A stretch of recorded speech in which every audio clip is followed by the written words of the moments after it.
You ask Tiger to calculate. This deals with linear inequalities with one unknown. The final result is f greater than 9. Let's solve it step by step. Isolate the f. Divide both sides by -3.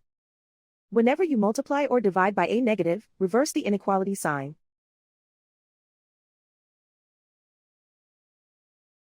Cancel out the negatives.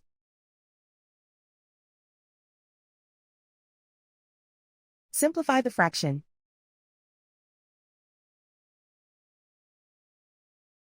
Cancel out the negatives.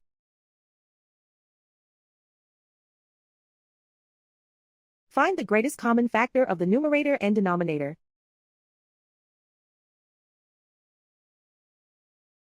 Factor out and cancel the greatest common factor.